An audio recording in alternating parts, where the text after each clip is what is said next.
உங்கள் யாவரையும் ஆண்டவராகிய இயேசு கிறிஸ்துவின் இனிய நாமத்தினால வாழ்த்துகிறேன். எல்லாரையும் பார்க்கறதுல ரொம்ப சந்தோஷம். ஆமென். எல்லாருமே நியூ இயர் சர்வீஸை நல்லா என்ஜாய் பண்ணீங்கன்னு விசுவாசிக்கிறேன். என்ஜாய் பண்ணீங்களா இல்லையா? ஹல்லேலூயா. உமக்கு நன்றி, உமக்கு நன்றி அப்பா. ஹல்லேலூயா. எல்லாரும் கண்களை மூடி, ஆண்டவரே எங்களோடு கூட பேசுங்க டாடி. உங்கள் வார்த்தைகளை கேட்க காத்திருக்கிறோம், உங்கள் வார்த்தைகளை கேட்க காத்திருக்கிறோம். हम मिलेंगे बादलों पर, हम मिलेंगे बादलों पर, देखेगा सारा जहां, देखेगा सारा जहां। नीले आसमां के पार जाएंगे, मेरा यीशु रहता वहाँ। नीले आसमां के पार जाएंगे, मेरा यीशु रहता वहाँ।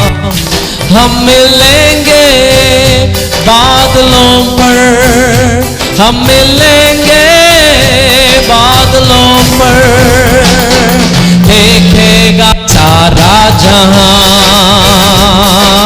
देखेगा सारा जहां। हालेलुया. இந்த பாட்டுடைய அர்த்தம் என்னன்னா, மேலே ப்ளூ கலரா நீலமா என்ன இருக்குது? ஸ்கை. அந்த ஸ்கை இன்னைக்கு வரைக்கும் நிறைய பேர் மூணை பார்த்துருக்குறாங்க, ஸ்டாரை பார்த்துருக்குறாங்க, சன்னை பார்த்துருக்குறாங்க. ஆனால் ஸ்கையோடைய எல்லை இன்னும் யாராலும் கண்டுபிடிக்க முடியல. ஆனால் ஒரு நாள் வரும், அந்த ஸ்கையை தாண்டி நான் என் ஆண்டவரோடு ஒரு நாள் நடக்க போகிற நாள் வரும். அன்னைக்கு உலகமே அதை பார்க்கும் அப்படின்னு தான் இதோடைய அர்த்தம். ஆமென். உலகமே அதை பார்க்கும். ஆமென். हम मिलेंगे बादलों पर, देखेगा सारा जहां.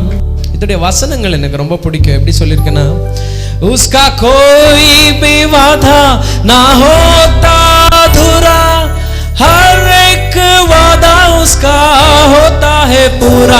उसका कोई भी वादा, उसका कोई भी वादा ना होता अधूरा, हर एक वादा उसका होता है पूरा. उसका कोई भी वादा, उसके आने का वादा भी होगा पूरा, देखेगा सारा जहां. उसके आने का वादा होगा पूरा, देखेगा सारा जहां. अनेक வாக்குத்தத்தங்களை பண்ணியிருக்கிறார். அவருடைய எல்லா வாக்குத்தத்தங்கள் நிறைவேறி வந்துட்டு இருக்குது. ஒரு நாள் என்னை பைத்தியக்காரன் நினைக்கிற எல்லா முழங்கால்கள் முடங்கி எல்லா நாவுகள் ஒரு நாள் என் ஆண்டவராகிய இயேசு கிறிஸ்து தான் உண்மையான தேவன் என்று சொல்லத்தக்கதாய் ஒரு நாள் அவர் வரும்போது நான் அவரோடு கூட இருப்பேன். எத்தனை பேர் ஆமென் சொல்றீங்க? எத்தனை பேர் ஆமென் சொல்றீங்க? हम मिलेंगे बादलों पर, हम मिलेंगे बादलों पर, देखेगा सारा जहां, देखेगा सारा जहां. नीले आसमां के पार जाएंगे, मेरा यीशु रहता वहाँ. नीले आसमां के पार जाएंगे, मेरा यीशु रहता वहाँ. எல்லாரும் கண்களை மூடி, எங்களை அதிகமாய் நேசிக்கிற பிதாவே, ஆண்டவரே இந்த அருமையான மத்தியான வேளைக்காக நன்றி. ஆண்டவரே உம்முடைய கரம் எங்களோடு கூட இருக்கட்டும். நாங்கள் ஆண்டவரே இந்த இடத்துல உம்முடைய வார்த்தைகளை ஆண்டவரை கேட்கத்தக்கதா ஆண்டவர் உதவி செய்யுங்க. நீரே எங்களை பொறுப்பெடுத்து நீரே எங்களை வழி நடத்துங்க. இயேசுவின் நாமத்தில் ஜெபிக்கிறோம் பிதாவே. ஆமென், ஆமென். எல்லாரும் எடுத்து வாசிப்போம். ஆதியாகமம் 6வது அதிகாரம் 6வது வசனம். பூமியில் பூமியிலே மனுஷனை உண்டாக்குனதுக்காக கர்த்தர் மனஸ்தாபப்பட்டார். அது அவருடைய இருதயத்திற்கு விசனமாய் இருந்தது. இன்றைக்கு நான் உங்களோடு கூட பேச போகிறது என்னன்னா, தன்னை பற்றியே தான் சுகமா இருக்கணும்னு நினைக்கிற உலகத்துக்கு நடுவுல விசனப்படுகிற ஒரு தேவன் என்கிறதான செய்தியை நான் பேச போகிறேன். அப்படின்னா, in a selfish word we have a grieving God அப்படின்ற செய்தியை பேசுகிறேன். என்ன அர்த்தம் அப்படின்னு கேட்டீங்கன்னா, இதோடைய அர்த்தம் என்னன்னா, இந்த இடத்துல ஆண்டவர் ஆக்சுவலா ஆதி ஆகமத்துல நீங்க பாத்தீங்கன்னா எல்லா இடத்தையும் பார்த்து இது நல்லா இருக்குது, இது நல்லா இருக்குது, இது நல்லா இருக்குது, எல்லாத்தையும் நல்லதா இருக்குதுன்னு சொன்ன ஆண்டவர் இந்த இடத்துல வந்ததும் இவனை ஆண்டா படைச்சான்னு சொல்லி அழுகிற மாதிரி ஒரு செய்தியை இந்த இடத்துல பார்க்கிறோம். ஆண்டவர் சொல்லுகிறார், மனுஷனை உண்டாக்குனதுக்காக ஆண்டவர் வசனப்பட்டாராம். அவர் மனம் உடைஞ்சு போச்சா, ஏண்டா இந்த மனுஷனை போய் உண்டாக்கணும் அப்படின்னு அவருடைய மனசு வேதனை அடைஞ்சுச்சான். இன்னைக்கு நான் உங்களோடு கூட இதை பேச போகிறேன். ஆண்டவருடைய மனசு நம்ம எல்லாரும் உடைச்சிருக்கிறோமா? போன வருஷத்துல நான் 3 காரியங்களை சொல்ல போகிறேன். இந்த 3 காரியம் நம்மளுடைய வாழ்க்கையில இருந்துச்சானால் உண்மையா அவருடைய மனசை உடைச்சிருக்கிறோம். இந்த வருஷம் அதை திருத்துவோம். அந்த 3 காரியம் என்ன அப்படின்னு கேட்டீங்கன்னா, முதல்ல நான் இன்னைக்கு உங்களோடு கூட பேச போகிறது, இந்த ஆண்டவரை பற்றி நம்ம எல்லாரும் எவ்வளவு தூரம் அவரை நம்புகிறோம், எவ்வளவு தூரம் அவருக்கு முக்கியத்துவம் கொடுத்திருக்கிறோம் அப்படிங்கிறதான பெரிய கேள்வியோடு இன்றைக்கு செய்தியை நான் ஆரம்பிக்க போகிறேன். ஏன்னா இன்னைக்கு ஜனங்கள் தீர்க்க தரிசனங்களையும் யாராவது ஒருத்தர் எனக்கு குறி சொல்ல மாட்டாங்களா அப்படின்னு எல்லாத்தையும் நம்ம எல்லாருமே நம்புகிறோம். வேதத்துல பைபிள்ல ஏறக்குறைய 725 prophecies இருக்கு. எத்தனை prophecies? 725 prophecies இருக்குது. இந்த 725 prophecyல எத்தனை நிறைவேறிருக்கு தெரியுமா? ஏறக்குறைய 500க்கு மேல prophecies நிறைவேறிச்சு. அப்படின்னா 80%க்கு மேல ஆன prophecies ஏற்கனவே நிறைவேறிச்சு. நீங்க ஒரு ஜோசியக்காரர்கிட்ட போய் ஜோசியத்துல கேட்டீங்கன்னா அவன் 3/4 உங்களுக்கு ஜோசியத்துல என்ன சொல்லுவான் தெரியுமா? உங்களுக்கு தலைவலி இருந்திருக்கு அடிக்கடி, உங்களுக்கு வயிறு வலி அப்பப்போ வரும். தலைவலியும் வயிறு வலியும் உனக்கு வரலன்னா நீ மனுஷனே கிடையாது, அது எல்லாருக்குமே. அதுக்கப்புறம் அவன் சொல்றது, நீ வாழ்க்கையில தற்கொலையை நோக்கி போயிருக்கிற, நீ சாவணும்னு நினைச்ச.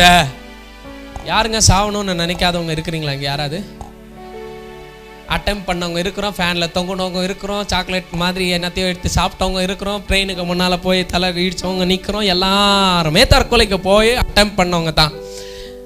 வெறும் நம்ம வாழ்க்கையில் இருக்க 5% உண்மையை சொன்னதுமே அதை நம்புறோம். ஆல்மோஸ்ட் நம்ம வாழ்க்கையில் இருக்கிற எல்லாத்தையுமே சொன்ன இதை நம்ப மாட்டேங்கிறோம். பாஸ்டர் எல்லாம் உண்மையா? 80% தானே நிறைவேறிருக்கு, இன்னும் 20% என்ன ஆச்சுன்னு கேட்டீங்கன்னா 20% ப்ராஃபஸி என்ன தெரியுமா? ஆண்டவருடைய வருகை பற்றி. அது எப்ப நிறைவேறும் தெரியுமா? என் தேவன் வானம் மீதுல தோன்றி என்னைக்கு என்ன உயர்த்தி எடுத்துட்டு போறாரோ அன்னைக்கு 100% அது நிறைவேறும். அன்னைக்கு முட்டாள் மாதிரி நிக்கிறவன் பார்த்துட்டு நிக்கணும், ஆனா தேவனுக்காக வாழ்கிறவனை என் ஆண்டவர் அவரோடு கூட கொண்டு போவாரையா. ஹல்லேலூயா. எத்தனை பேர் ஆமென் சொல்றீங்க? 2 பேரை தட்டி சொல்லுங்க. இதை நம்பினவங்க கெட்டதே கிடையாது. என் ஆண்டவர் அவர்கள் எல்லாரையும் வாழ வச்சுட்டே இருக்கிறாரு. எத்தனை பேர் என் கூட ஆமென் சொல்றீங்க? அதான் சில பேர் டிஜே செய்ய அழகா சொல்லுவார், கொஞ்ச நாள் நீ வேதத்தை சுமந்து பாரு, அதுக்கப்புறம் வேதம் ஒன்ன சுமக்க ஆரம்பிக்கும்னு வாரு. ஒரு புக்கு உங்களை சுமந்ததை பார்த்துருக்கிறீங்களா? மேத்ஸ் கிளாஸ்க்கு போயிருக்கிறீங்க, பிசிக்ஸ் கிளாஸ்க்கு போயிருக்கிறீங்க, கெமிஸ்ட்ரி கிளாஸ்க்கு போயிருக்கிறீங்க. எல்லா புக்ஸையும் நம்ம சுமந்துட்டு போயிருக்கிறோம். மூட்டை மாதிரி ஆகி மூட்டை இப்படி சாஞ்சி நம்ம இப்படி நடந்து போயிருக்கிறோம்.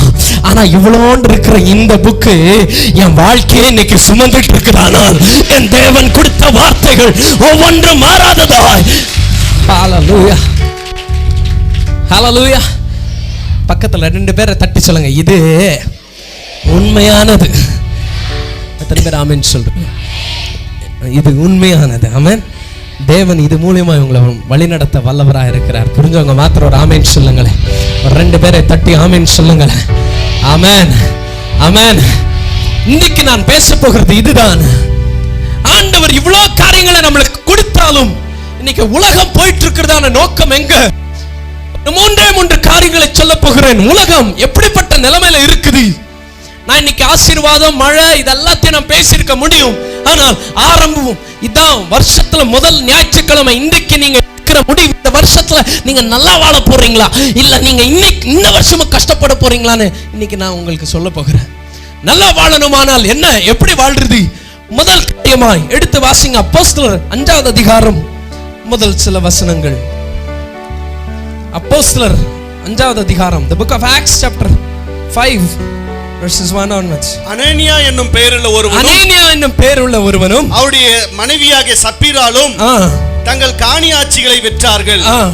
தன் மனைவி அறிய தன் கிரயத்தில் ஒரு பங்கை வஞ்சித்து வைத்து ஒரு பங்கை கொண்டு வந்து அப்போஸ்தலருடைய பாதத்திலே வைத்தான். பேதுரு அவனை நோக்கி, அனனியாவே, நிலத்தின் கிரயத்தில் ஒரு பங்கை வஞ்சித்து வைத்து பரிசுத்த ஆவியினிடத்தில் பொய் சொல்லும்படிக்கு சாத்தான் உன் இருதயத்தை நிரப்பினது என்ன? ஹல்லேலூயா.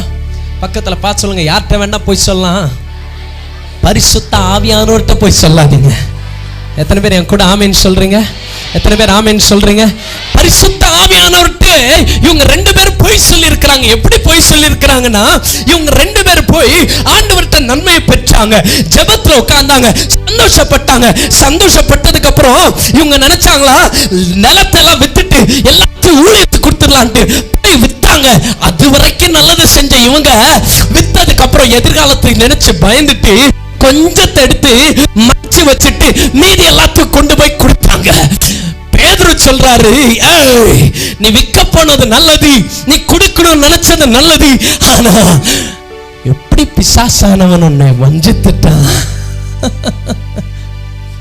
எல்லாத்திலும் எடுத்து நம்மளுக்குன்னு ஒரு பாக்கியத்தை வச்சுக்கிட்டு ஆண்டவரை நம்பாம போயிட்டோமேன்னு கேட்கிறாரு. முதல் காரியம் நான் உங்களோடு கூட பேச போகிறது மேனஸ். பக்கத்துல பார்த்து கேளுங்க, மேனஸ் இருக்கா உங்களுக்கு? என்ன இருக்கா? மேனஸ்னா என்னது? மேனஸ்னா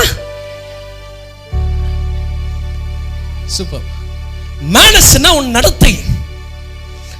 நல்லா யாராவது ஒருத்தர் ஒரு gift கொடுத்தாங்கன்னா நீங்க என்ன சொல்லணும்? என்னங்க சின்ன கிஃப்டா கொடுத்துக்கிறீங்க, பெருசா கொடுக்க கூடாது அப்படி கேட்டீங்கன்னா அவங்க கேட்பாங்க, இதெல்லாம் ஒரு ஜந்துன்னு பறந்துருக்குது பாரு. மேனஸ் இல்லைன்னு அர்த்தம். யோசிச்சு பாருங்க, பெரிய 5 ஸ்டார் ஹோட்டலுக்கு போறீங்க, 5 ஸ்டார் ஹோட்டல்ல அந்த செலிபிரிட்டி உள்ள வர வைக்கிறான், நம்ம எல்லாரும் போய் ஜாலியா அந்த சீட்ல அப்படியே உட்காந்துட்டு, ஏய் பேரர் 2 டீ ஒரு பண்ணு அப்படின்னு சொன்னா அவன் யோசிப்பான், அப்பா வந்துட்டான்டா மஞ்சா போய் உள்ள அப்படின்னு. மேனஸ் தெரியணும், அது டிசிப்ளின், வாழ வேண்டிய ஒழுங்கு. ஒரு கிறிஸ்தவன் வாழ வேண்டிய ஒழுங்குன்னு ஒண்ணு இருக்கு. ஒழுங்கா வாழ்ந்திருக்கிறோமா? போன வருஷம் என்ன பாசம் ஒழுங்குன்னு கேட்டீங்கன்னா, ஒரு சின்ன பையன் போய் பிச்சை எடுத்தானா, பிச்சை எடுத்துட்டு ரொம்ப பசி போய் பிச்சை எடுத்தானா. ஒரு இடத்துல எல்லாருமே போன்னு சொன்னாங்களாம், ஒரே ஒரு அம்மா மாத்திரம் சொல்லிச்சான், வாப்பா என்ன அப்படின்னு. பசி எடுக்குது. அப்படியா, வீட்டில் வெறும் ஒரே ஒரு கிளாஸ் பால் இருக்கு, இந்தா குடி அப்படின்னு. குடிச்சிட்டு அவன் வெளியே போயிட்டானா. கொஞ்ச நாள் விட்டு அந்த அம்மாவுக்கு கேன்சர் வியாதி வந்ததான். கேன்சர் வியாதி வந்து ஹாஸ்பிட்டலில் போய் செக் பண்ணுறாங்களாம். ஹாஸ்பிட்டலில் செக் பண்ணும்போது டாக்டர் சொன்னாங்களா, கேன்சர் வியாதி வந்திருக்கு, ஆப்ரேஷன் பண்ணும். என்ன பண்ணும், எவ்வளோ காசு ஆகும்னு கேட்டாங்களா. 2லேருந்து 3 லட்சம் ரூபாய் ஆகும். 3 லட்சம் ரூபாவா? நம்மக்கிட்ட அவ்வளோ காசு இல்லையேன்னு சொன்னாங்களாம். 3 லட்சம் இல்லையா, பரவாயில்ல வாங்க, நீங்கள் சீக்கிரமாக ஆப்ரேஷன் பண்ணி ஆகணும், இல்லாட்டி செத்துருவீங்க. ஆப்ரேஷன் பண்ணிட்டாங்களாம். பில்லு கொண்டு வந்து காமிச்சாங்களாம். பில்லு கொண்டு வந்து காமிச்சா 3 லட்சம்னு சொன்னது 10 லட்சம் பில் இருக்குது. ஐயோ என்கிட்ட பணம் இல்லையே அப்படின்னு பயந்துட்டு இருக்கும். அந்த நர்ஸ் சொன்னாங்களா, பணம் என்னத்துக்கு, அந்த பில்லு தான் ஏற்கனவே பே பண்ணிட்டாங்களே. பே பண்ணிட்டாங்களா யாருன்னு பின்னால திருப்பி பார்த்தா ஒரு லெட்டர் இருந்துச்சு. அந்த லெட்டர்ல எழுதி இருக்குதான், உன் கேன்சர் ஆபரேஷனுடைய பில்லு 1 கிளாஸ் பால்ல பே ஆயிடுச்சுன்னு சொன்னாங்களாம். ஏன் 1 கிளாஸ் பால்ல பே ஆயிடுச்சுன்னா, நீ பால் குடித்தியே, அவன் பிச்சைக்காரனை போல இருந்து படிச்சு வளர்ந்து கேன்சர் நோய்களை குணமாக்குற டாக்டராய் அவன் தான் உனக்கு குணமாக்குறது. நான் உங்களை பார்த்து சொல்லுகிறேன், உயர்ந்து நிக்கிறவன் ஆசீர்வதிக்கப்படுறவன் அல்ல, உயர்ந்ததுக்கு அப்புறம் நன்றி சொல்றது ஆசீர்வாதம் அல்ல. நீ நன்றி சொல்லும் போது என் ஆண்டவர் உன்னை உயர்ந்து நிற்க வைக்குவார். பக்கத்துல 2 பேரை தட்டி சொல்லுங்க, மனுஷன் அல்ல, மனுஷனுடைய தகுதிகள் அல்ல, மனுஷனுடைய தயவுகள் அல்ல. 3 பேரை தட்டி சொல்லுங்க, மனுஷன் அல்ல, நீ கர்த்தரை பார்க்க ஆரம்பிச்சனா என் கர்த்தர் உன்னை உயர்த்துவார். நன்றி சொல்லணும். எப்படி நன்றி சொல்லணும்? நீ என்னென்ன வச்சிருக்கிறியோ உன் நேரத்துல நன்றி சொல்லணும். எத்தனை பேர் போன வருஷம் ஊழியத்துக்கு போனீங்க? எத்தனை பேர் பைபிளை தூக்குனீங்க? எத்தனை பேர் ஆண்டவருக்காக ஊழியம் செஞ்சீங்க? எத்தனை ஆத்துமாக்களை சம்பாரிச்சீங்க? எத்தனை பேர் பைபிள் வாசிங்க? எத்தனை பேர் ஜெபம் பண்ணீங்க? எத்தனை பேர் தேவனுடைய ஜெப ரூம்ல போய் உட்கார்ந்து ஆண்டவரை தேடினீங்க? அப்படி தேடலனா நீ நன்றி கட்டுமையா. You don't have Christian manners. ஆண்டவர்கிட்ட இருந்து வாங்குறதுக்கு தெரியுது. நான் சொன்னல, செல்ஃபிஷ் பீப்புள். ஆண்டவருடைய கையில தான் இருக்கிறோம். ஆனா ஆண்டவர் என்ன விரும்புறாருன்னு யோசனை கிடையாது. போன வருஷம் ஆண்டவர் உங்களை நடத்தினாரான்னு நான் எழுதி கொடுப்பேன். ஆண்டவர் தான் உங்களை நடத்தினாருன்னு. உட்கார வச்சார், தூங்க வச்சார், சாப்பிட வச்சார், காப்பாத்தினார், எல்லாம் பண்ணார். நீ ஆண்டவருக்கு என்ன பண்ண? அது கேட்டேன்னா நீங்க எல்லாரும் சொல்லுவீங்க ஒண்ணுமே பண்ணலன்னு. நீ ஒண்ணுமே பண்ணலன்னா உனக்கு மேனஸ் தெரியலன்னு அர்த்தம். Selfish people in the grieving hands of God. உன்னை நினைச்சு உன்னை காப்பாத்தினதுக்கு அவர் பெருமைப்படுவாரா, துக்கப்படுவாரா? துக்கப்படுற மாதிரி தான் நடந்துட்டு இருக்கிறோம். அனனியாவும் சப்பீராவும் போய் வித்தாங்க. வித்ததுக்கு விற்கும் போது ஆண்டவர் சந்தோஷமா இருந்தாரு. ஆனா வந்ததும் பாதி எடுத்து ஒழிச்சு வச்சுட்டு வந்திருக்கிறாங்க. இன்னைக்கு எத்தனை பேர் ஆண்டவருக்காக உண்மையா இருக்கிறோம்? மேனஸ் இருக்கா? 2வது காரியம் நான் சொல்ல போகிறேன். எடுத்து வாசிங்க. 2 பேதுரு. நாய்கள் தான் நக்கினதை தின்னவும், கக்கினதை தின்னவும், கழுவப்பட்ட பன்றி சேற்றினாலே புரளவும் திரும்பினது என்று சொல்லப்பட்ட மெய்யான பழமொழியே அவர்களுக்கு சம்பவித்தது. நான் இன்னைக்கு உங்களை பார்த்து சொல்றேன். பேதுரு என்ன சொல்றார் தெரியுமா? பேதுரு யார் தெரியுமா? ஆண்டவருடைய பிரதான சிஷ்யன், கூடவே நடந்தவன். அவர் என்ன சொல்றார் தெரியுமா? நாய் மாதிரி இருக்காத, பன்னி மாதிரி இருக்காதன்னு. நல்ல வேளை பேதுரு உங்களுக்கு பாஸ்டரா இல்ல. பாஸ்டர் பீட்டர் உங்களுக்கு பாஸ்டரா இருந்திருந்தாருன்னா உங்களை பார்த்து என்னன்னு சொல்லியிருப்பாரு? நாயின்னு சொல்லியிருப்பாரு, பன்னின்னு சொல்லியிருப்பாரு. நான் சொல்ல மாட்டேங்க, உங்க மேல மரியாதை வச்சிருக்கேன். பக்கத்துல பார்த்து சொல்லுங்க, உங்களை நாயின்னு பாஸ்டர் எப்படி சொல்ல மாட்டாரு, பன்னின்னு சொல்ல மாட்டாரு. நான் சொல்லல. ஏன் தெரியுமா? பேதுரு சொல்றாரு, இந்த ரெண்டு கம்பேர் பண்ணி ஒரு கிறிஸ்தவனை சொல்றாரு. என்னன்னு சொல்றாரு தெரியுமா? வாந்தி பண்ணத நாய் சாப்பிடுமா? என்ன பண்ணுமா? எல்லாரும் கொஞ்ச நேரம் யோசிங்க. என்ன யோசிக்கணும் தெரியுமா? நீங்க வாந்தி பண்ணத நீங்க எடுத்து சாப்பிடுவீங்களா? வாந்தி பண்ணி போட்டத எடுத்து சாப்பிடுவீங்களா? ஐயா, ஆனா முதல் முறையா ஞானஸ்நானம் எடுக்கிறதுக்கு முன்னால மெசேஜ் கேட்டு ஜெபம் பண்ணி முன்னால ஓடி வந்து இயேசுக்காக வாழ்க்கையை ஒப்பு கொடுத்ததுக்கு அப்புறம் மறுபடியும் பழைய வாழ்க்கையை நக்கி சாப்பிட்டுட்டு இருக்கிறீங்க. அதுக்கு ஈக்குவல்ன்றாரு. நான் அதனால தான் இந்த ஆல்டர் காலையே நம்புறதே கிடையாது. ஏன்னா ஆல்டர் காலுக்கு ஓடி வந்துட்டு ஓடி போயிடுறோம். ஆண்டவருடைய பாதத்துல வந்து உட்கார்றோமே, வந்து இயேசுக்காக வாழ்றோம்னு சொன்னோமே, இயேசுவே இனிமே நீங்க தாயா, இனிமே உங்களுக்காக வாழ்வையா, யார்கிட்ட ஆக்டிங் பண்ணிட்டு இருக்கையா, அவருக்கு எல்லாமே தெரியும்யா. ஏன்னா நீ கண்ணீர் விடுகிறதெல்லாம் இங்க இருக்கிறவங்களை கழுவிடும், அங்க இருக்கிறவரை கழுவாது, அவருக்கு நீ யாருன்னு தெரியும். எத்தனை பேர் சொல்றது புரியுது?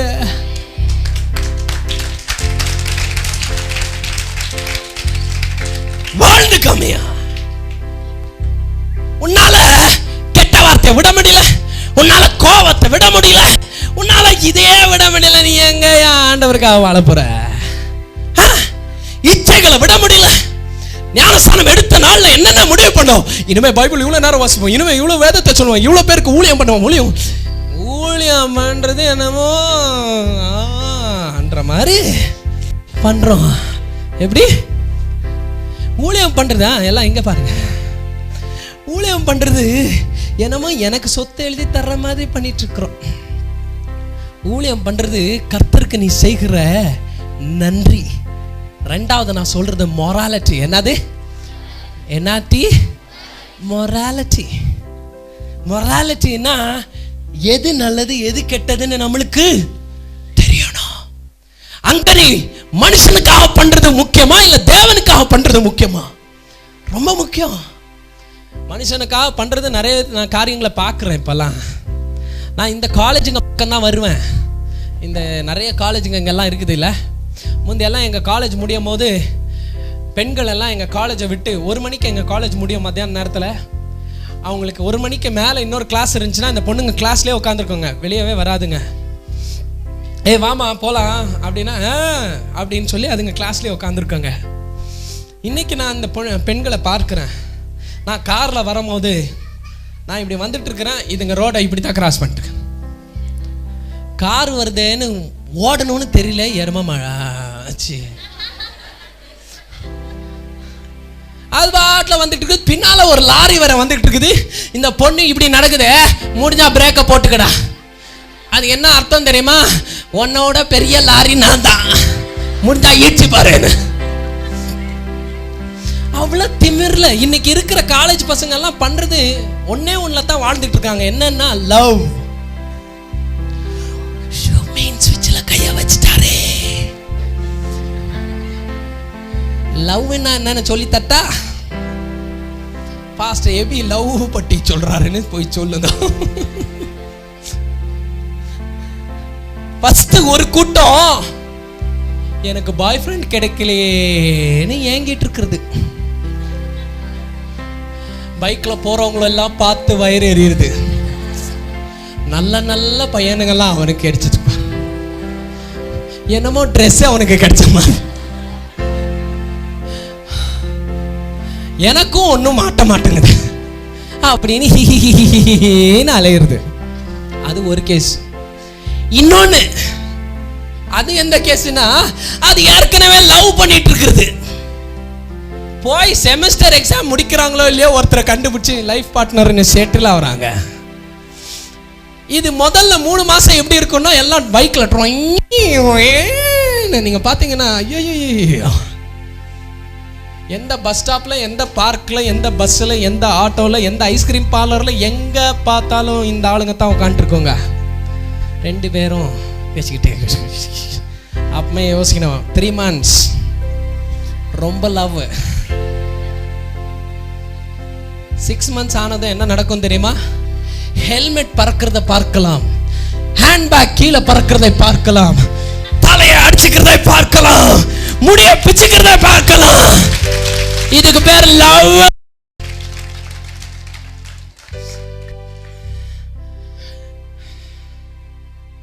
தம்பி முடி நல்லா இருக்கியா?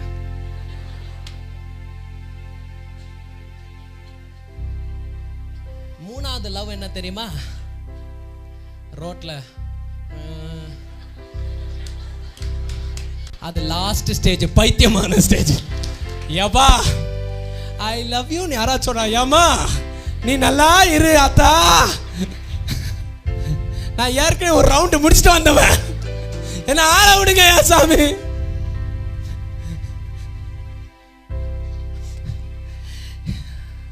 நான் ஒன்று சொல்றேன், எத்தனை பேர் ஊர்காவை நக்கிருக்கீங்க? நக்கலைன்னா இன்னைக்கு சாயங்காலம் போய் ஒரு ஊறுகாய் பாக்கெட்டை வாங்கி நக்கி பாருங்க.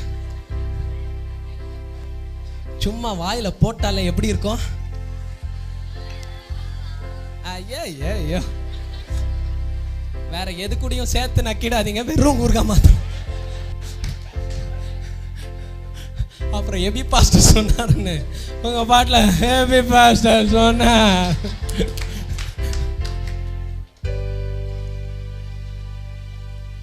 ஊறுகாவை நக்குனா வயர் ரொம்புதா, மனசு ரொம்புது.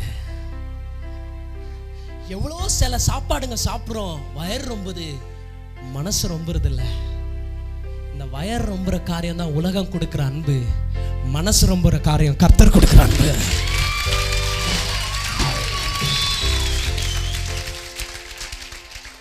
சும்மா ருசிக்க ருசிக்க ருசிக்க ருசிக்க தேனை போல இணைக்கிறது என் தேவனுடைய அன்பு மாத்திரம்தான். எத்தனை பேருக்கு நான் சொல்றது புரியுது? மொராலிட்டினா உனக்கு உலகம் எது, தேவன் யார் என்பது உனக்கு தெரியணும். உலகத்தின் ஆசபாசங்களுக்கு விழுந்துராத, உலகம் காட்டுற மயக்கத்துக்கு விழுந்துராதையா. இதுதான் மொராலிட்டி. மாரலா நடந்துக்கங்க. மூணாவதாய் சொல்லி நான் முடிக்க போகிறேன் என் செய்தியை. மூணாவது என்னன்னா இன்டெகிரிட்டி. எல்லாரும் 2 பேரை பார்த்து சொல்லுங்க, இன்டெகிரிட்டி. இன்டெகிரிட்டி இன்டெகிரிட்டின்னு சொன்னா இன்னொருத்தருக்காக வாழ்கிறது. ஆமென். ஒரு டீசெண்டா வாழ்றது. ஆமென் சொல்லுங்களேன். இன்டெகிரிட்டினா இன்னொருத்தரை வாழ வைக்கிறது. ஆமென் சொல்லுங்களேன். யூதாசுடைய காரியம் உங்க எல்லாருக்குமே தெரியும். எத்தனை பேருக்கு தெரியும்? யூதாஸ் நல்லவன் சொல்றவங்க மாத்திரம் கையை உயர்த்துங்க. யூதாஸ் நல்லவன் சொல்றவங்க. யூதாஸ் கெட்டவன் சொல்றவங்க கையை உயர்த்துங்க. பக்கத்துல பார்த்து கேளுங்க, நீங்க எந்த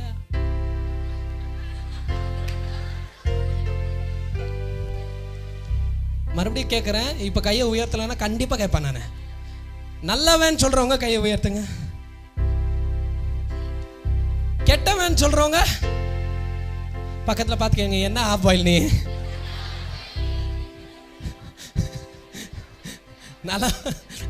அவன் நல்லவனும் இல்லை, அவன் கெட்டவனும் இல்லை, அவன் யாருன்னே தெரியலன்றீங்களா? யூதாசு ஆண்டவர் கூட 3 வருஷம் ஊழியம் செய்தவன். தன்னுடைய தொழிலை விட்டான், தன்னுடைய செல்வாக்க விட்டான், எல்லாத்தையும் விட்டு என் பின்னால வான்னு சொன்னதும் நான் வர்றேன்னு சொன்னான். 3 வருஷம் உண்மையா ஊழியம் செஞ்சவன் ஒரே ஒரு காலகட்டத்தில் அவன் பணத்துக்கு மயங்கி இயேசுவை காட்டி கொடுத்தான் ஒரு மொத்தத்தினால. அதுக்கப்புறம் அந்த பணத்தை அவன் வாங்கவும் இல்லை, எதையும் செய்யல, நாண்டு கொண்டு செத்தான். யூதாசுடைய கதை இவ்வளவுதான். ஒரு நிமிஷத்துக்கு கொஞ்ச நேரத்துக்கு மாத்திரம் தான் ஆண்டவரை வித்தான். மீதி நேரத்துல எல்லாம் மத்தவங்களுக்காகவே வாழ்ந்தான். இன்னைக்கு நான் உங்களை பார்த்து கேட்கிறேன், யூதாச பெரிய துரோகியா நம்ம நினைக்கிறோம் வெறும் 30 வெள்ளிக்காசை வித்ததுக்காக. அப்படி பார்த்தா நீ அவங்கள விட பெரிய துரோகி. ஏன்? போன வருஷம் முழுவதுமாய் உங்க குடும்பம், உங்க பிள்ளைகள், உங்க தொழில், உங்க சுகம், இதுக்காக தான் வாழ்ந்திருக்கிறீங்களே தவிர எத்தனை பேர் இயேசுக்காக வாழ்ந்திருக்கிறீங்க? கிறிஸ்து மதத்துடைய தன்மையே என்ன தெரியுமா? அதுடைய அழகே என்ன தெரியுமா? ஆண்டவர் எதுக்கு நம்ம எல்லாரையும் தெரிந்து கொள்கிறார் தெரியுமா? இன்னொருத்தரை வாழ வைக்கிறதுக்கா. இன்னொருத்தரை வாழ வைக்கிறது. அதை நீ செய்யாம நீ என்னத்துக்கா சபையில இருக்கிற? எதுக்கு கிறிஸ்தவனா இருக்கிறீங்க? இன்னொருத்தரை வாழ வைக்கணும், இன்னொருத்தரை பாவத்துல இருந்து வெளியே கொண்டு வரணும். ஊழியத்தில் இருந்தா என்ன பலன் பாஸ்டர்னு கேட்டீங்கன்னா, ஊழியத்தில் இருந்தீங்கன்னா நீங்க பாவம் செய்ய மாட்டீங்க. நீங்க ஊழியத்தில் இல்லாம நான் பாவம் செய்யாம வாழ்றேன் நீங்க என்கிட்ட சொன்னீங்கன்னா நான் ஒத்துக்கவே மாட்டேன். ஏன் தெரியுமா? டெய்லி இது கூட வாழ்ற நாங்களே பல்ட்டி அடிச்சுட்டு இருக்கிறோம். ஒவ்வொரு நாளும் எத்தனை பாடுகள் பட்டு, ஒவ்வொரு நாளும் எத்தனை வேதனைகள் பட்டு, ஆண்டவருக்கு முன்னால நீதிமானா நடக்க மாட்டேன். நான் சில நேரத்தில் போய் மன்னிப்பு கேட்பேன். ஆண்டவரே இன்னைக்கு தப்பா நடந்துக்கிட்டேன், ஆண்டவரே இந்த காரியத்தில் விழுந்துட்டேன், இந்த காரியத்தில் எழுங்க முடியல, எந்திரிக்க முடியல, ஆண்டவரே. நாங்க தினம்தோறும் ஆண்டவர் கூட வாழ்ற நாங்க கஷ்டப்பட்டு இருக்கிறோம். நீங்க ஊழியம் செய்யாமலே பரிசுத்தமா வாழ்றேன்னு சொன்னீங்கன்னா நான் யார்கிட்ட அடவு போட்டுட்டு இருக்கிறீங்க? கர்த்தர்கிட்ட வாழாமல் உன்னால உன் மாம்சத்தை ஜெயிக்க முடியாது. ஒரு மனுஷனை பற்றி நேற்றுக்கு ஃபேஸ்புக்கில் வாசிச்சேன். தி ரியல் ஹீரோன்னு போட்டிருந்தாங்க. எதுக்கு போட்டாங்கன்னு எனக்கு தெரியல. ஆனா அவருடைய பேர் ஜான் பெனிகுக். ஜான் பெனிகுக் என்கிறதான் இந்த மனிதன் இங்கிலாந்து தேசத்திலிருந்து இங்க வந்து செட்டில் ஆனாராம். இங்க வந்து செட்டில் ஆகி கொஞ்ச நாள்ல பார்க்கிறார், அவர் வாழ்ந்த தமிழ்நாட்டு பகுதிகளில் எல்லா இடத்திலும் தண்ணி இல்லாமல் வறண்டு போயிருந்துச்சாம் பூமி.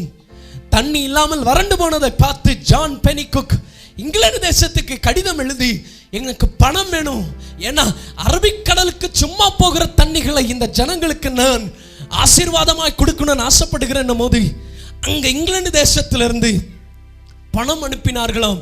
பணம் அனுப்பினதுல பெரிய டேம் கட்டினாங்க. டேம் கட்டினதுல பெரிய வெள்ளம் வந்து டேம் இடிஞ்சு விழுந்ததாம். இடிஞ்சு விழுந்ததை பார்த்து ஜான் பெனிகுக் என்ன பண்ணணும்னு தெரியாமல் தன்னுடைய வீட்டில் இருக்கிற ஆஸ்தி அந்தஸ்து எல்லாத்தையும் விற்றாராம். வித்தது இந்த இந்திய தேசத்துல மாங்கல்யம் அதை எவ்வளோ தாலியை எவ்வளோ முக்கியத்துவம் கொடுக்குறாங்களோ அதே மாதிரி இங்கிலாந்து தேசத்தில் இருக்கிறவங்க தான் கல்யாணம் ஆகும்போது கொடுத்த கட்டிலுக்கு அவ்வளோ முக்கியத்துவம் கொடுப்பாங்க. கட்டில இருந்து வீட்டில இருந்து எல்லாத்தையும் விற்று நடு ரோட்ல நின்னாராம். ஆனாலும் எப்படியோ பிரிட்ஜை கட்டி முடிச்சாரு. கட்டி முடிச்சதும் அவர் எல்லா ஜனங்க ஊர் ஜனங்கள்லாம் ஆசீர்வதிக்கிறதை பார்த்து எல்லாருமே சந்தோஷமா இருக்கிறதை பார்த்து திருப்தியாய் செத்தாராம். ஒரு உலக மனுஷன் இன்னொருத்தர் வாழ வைக்கணும்னு நினைக்கும் போது தேவனுடைய பிள்ளை ஏசு நம்மளுக்கு கற்றுக் கொடுத்த பேசிக் லைன் என்ன தெரியுமா? நீ ரட்சிக்கப்பட்டால் ஆண்டவர் உடனே உனக்கு சொல்றது என்ன தெரியுமா? போ, உலகம் எங்கு போ, எனக்கு சீசர்களை உண்டாக்குன்னு சொல்றாரு. போய் நான் செய்த நன்மைகளை சொல்லண்டா சொல்றாரு. நீ தேவனுடைய ஊழியக்காரன் என்று பேசிக்கொள்கிறாயே, தேவனுக்காக என்ன ஊழியத்தை செஞ்சிருக்கிறாய்? வேதத்தை சுமந்திருக்கிறீங்களா? யாருக்காவது உட்கார்ந்து இயேசுவை பற்றி பேசியிருக்கிறீங்களா? எவ்வளோ நேரம் ஜெபம் பண்ணியிருக்கிறீங்க? இயேசுடைய ஊழியத்தை செஞ்சிருக்கிறீங்களா? இது எதுவுமே செய்யலைன்னா உங்களை ஒரு ஊழியக்காரியோ தேவனுடைய பிள்ளையோ என்று கூப்பிடாதீங்க. நான் இன்னைக்கு இப்படி சொல்லி நான் என் செய்தியை முடிக்கிறேன். நீங்கள் இந்த 3 காரியங்கள், ஒன்று மேனர்ஸ், இன்னொன்று மொராலிட்டி, இன்னொன்று இன்சூரன்ஸா, இன்டெகிரிட்டி. இந்த 3 காரியங்கள் உங்கள் வாழ்க்கையில் சரிப்படுத்துங்க. சரிப்படுத்துனீங்கன்னா நான் ஒன்று சொல்கிறேன், இந்த வருஷம் நீங்கள் தேவனுடைய ரூல்ஸில் நீங்கள் நடந்தீங்கன்னா உலகத்தில் இருக்கிற எந்த ரூலையும் நீங்கள் பிரேக்கும் பண்ண மாட்டீங்க. அந்த ரூல் உங்களை டேக்கும் பண்ணாது. நீங்கள் எங்கேயோ கை கட்டி வேலைக்காரனை போல நிற்கணுன்ற அவசியம் இல்லை. கை கட்டி நீங்கள் ஒரு குற்றவாளியை போல நிற்கணுன்ற அவசியம் இல்லை. அடிமை மாதிரி நிற்கணுன்ற அவசியமும் இல்லை. ஏன்னா கர்த்தர் சொல்கிற பிரகாரமாக நீங்கள் வாழ்ந்தீங்கன்னா கர்த்தர் உங்க கூடையே இருந்து உங்களை வாழ வைப்பார் என்பதில் சந்தேகமே இல்லை. சந்தேகமே இல்லை. நான் இன்னைக்கு உங்க எல்லாருக்கும் இதை சொல்லி நான் செய்தியை முடிக்கிறேன். ஆண்டவர் உலகத்தையே பார்த்து அழுதுகிட்டு இருக்கிறார். ஐயா, எவ்வளோ நன்மைகள் கிறிஸ்தவர்களுக்கு செய்கிறார், ஜெபிக்கிறவர்களுக்கு எவ்வளோ நன்மைகள் செய்கிறார். ஆனால் எல்லாருமே சுயத்துக்காக வாழ்கிறவங்க, வாங்கிட்டு இயேசுவை ஏமாத்திட்டு போயிடுறாங்க. ஆனால் ஜூடா சபை அப்படி இருக்க வேண்டாம்னு நினைக்கிறேன். இந்த வருஷத்துலையாவது கர்த்தருக்காக வாழுவோம்யா, கர்த்தருக்காக வாழுவோம். வாழணும்னு நினைக்கிறவங்க மாத்திரம் இப்போ நான் உங்களுக்கு வாய்ப்பு கொடுக்குறேன். அப்படியே தலை வணங்கி ஜெபம் பண்ணி எல்லாரும் அப்படியே தலை வணங்கி இன்னைக்கு கேட்ட செய்தி ஆண்டவர் நம்ம எல்லாருடைய இருதயங்களுக்கு நேராக பாயும்படியாக ஆண்டவர் எதிர்பார்க்கிறது என்ன தெரியுமா? நீ நன்றி உள்ள பிள்ளையா இருக்கிறியா, இல்லை நீ நன்றி இல்லாமல் வாழுறியா? ஆண்டவர் அதான் எதிர்பார்க்கிறார். ஆண்டவர் சொல்றது அதான். இந்த மனுஷனை உண்டாக்குனதுக்கு, இந்த மனுஷனை காப்பாத்துனதுக்கு, இந்த மனுஷனுக்கு சுவாசம் கொடுத்ததுக்கு நான் வருந்துகிறேன் என்று ஆதியாகமத்தில் சொல்றாரு. ஆனா நம்மளுடைய வாழ்க்கையில் அப்படி சொல்லக்கூடாது. நம்ம சொல்லுவோம், ஆண்டவரே எவ்வளோ பாடுகள்ல இருந்து என்னை காப்பாத்திட்டீங்க, எவ்வளோ வேதனையில இருந்து காப்பாத்திட்டீங்க, எவ்வளோ சிக்கல்ல இருந்து என்னை காப்பாத்திட்டீங்க. ஆனா நான் தான் உங்களுக்கு உண்மையா இல்லை டாடி, நான் உண்மையா இருக்க உதவி செய்யுங்க.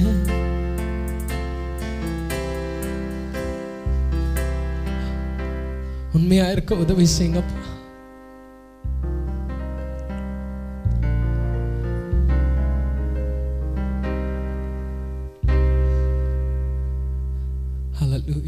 உமக்கு நன்றி ஆண்டவரே. என்னையா தேடி நீ ஐயா இயேசுநாதா, உம்மையோ மறந்த துரோகினா. என்னையா தேடி நீர் ஐயா இயேசுநாதா, அடிமை உமக்கே இனினா. ஆமா, ஆண்டவர் நம்மளே தேடி தேடி தேடி தேடி வந்திருக்கிறார். நம்ம தான் அவரை விட்டு விலகி ஓடி இருக்கிறோம். நம்மளால சொல்ல முடியுமா, ஆண்டவரே உங்களுக்காக வாழ போகிறேன். எல்லாரும் அப்படியே கண்களை மூடி கொஞ்ச நேரம் நான் உங்களுக்கு ஜெபிக்கிறதுக்கு வாய்ப்பு கொடுக்குறேன். எல்லாரும் கண்களை மூடி ஜெபிங்களேன். அப்பா, உமக்காக வாழ்றேன், உமக்காக வாழ்றேன் டாடி.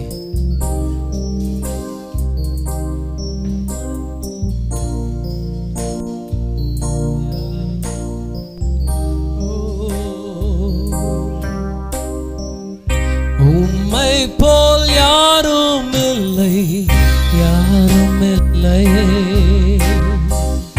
உம்மை போல் யாரும் இல்லை, யாரும் இல்லை.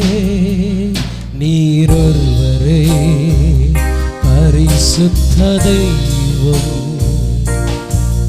நீர் ஒருவரே பரலோக தெய்வம்.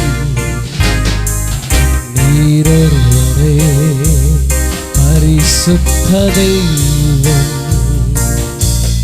நீரொருவரே பரலோக தெய்வம்.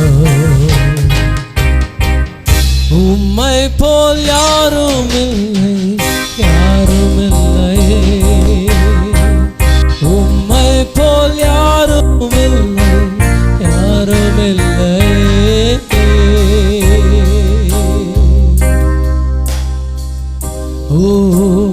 உம்மை போல யாரும் இல்லை.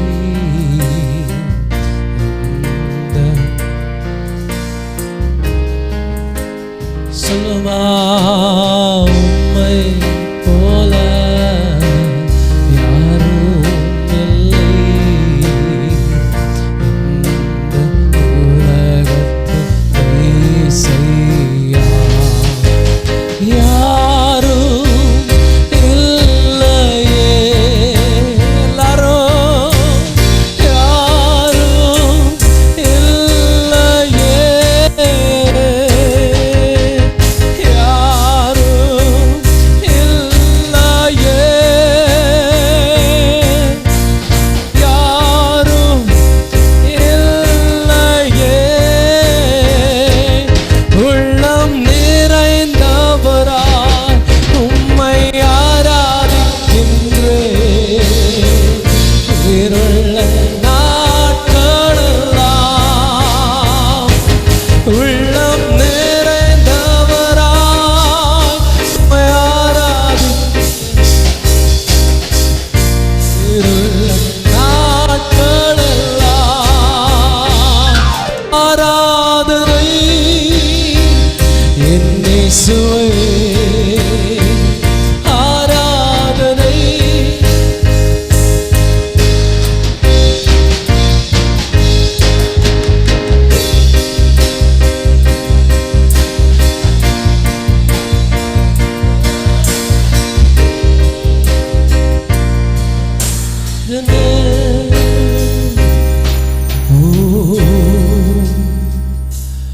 உம்மை போல என்னை தாங்கிட, உம்மை போல என்னை தேற்றிட, உம்மை போல என்னை நடத்திட யாரும் இல்லையே. இசையா யாரும் இல்லையே. உம்மை போல என்னை தாங்கிட, உம்மை போல என்னை தேற்றிட, உம்மை போல என்னை நடத்திட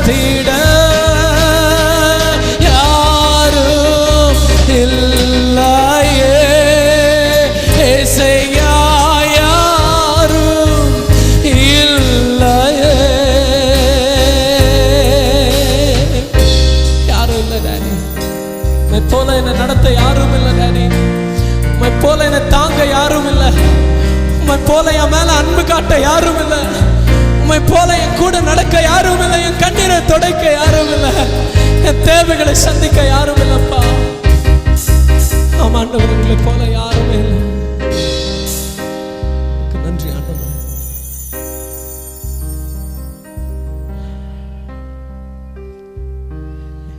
எல்லாரும் கண்களை மூடி இருக்கும் போது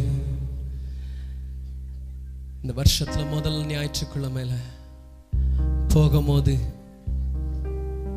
முடிவில்லாமல் போகாதீங்க. ஒரு முடிவோடு கூட போங்க. இந்த வருஷமாவது தேவனுடைய திட்டத்தை செய்வோம். தேவனுடைய சபையாய் நின்று தேவனுடைய ராஜ்யத்தை கட்டுவோம். சுயம் சாகட்டும். ஆம் ராஜா, எங்களை அதிகமாக நேசிக்கிற நல்ல பிதாவே, அப்பா, இந்த அருமையான மத்தியான வேளைக்காக நன்றியை செலுத்துகிறோம். சபையில் வந்திருக்கிற ஒவ்வொரு பிள்ளைகளை தொடுங்க, ஆசீர்வதிங்க, வழி நடத்துங்க. நாம மாத்திரம் மகிமைப்படட்டும். இன்னும் ஆண்டவரே, நாங்கள் உங்களுடைய திட்டத்தை வைராக்கியமாய் செய்யத்தக்கதாய் உதவி செய்யுங்க. ஆண்டவரே, இந்த சபையின் ஊழியங்களையும் தேவனுடைய ராஜ்யத்தை கட்டணுன்ற வைராக்கியத்தில் அநேகர் ஆண்டவரே இந்த ஊழியத்தில் இனிமேல் சேர ஆண்டவர் உதவி செய்யுங்க. எங்களே தாழ்த்துக்கிறோம், உங்கள் கரத்தில் ஒப்பு கொடுக்குறோம். நீரே எங்களை பொறுப்படுத்த, நீரே எங்களை வழி நடத்துங்க. துதி கன மகிமையெல்லாம் ஒருவருக்கே செலுத்துகிறோம். இயேசுவின் நாமத்தில் ஜெபிக்கிறோம் ஜீவனோட நல்ல பிதாவே. எல்லாரும்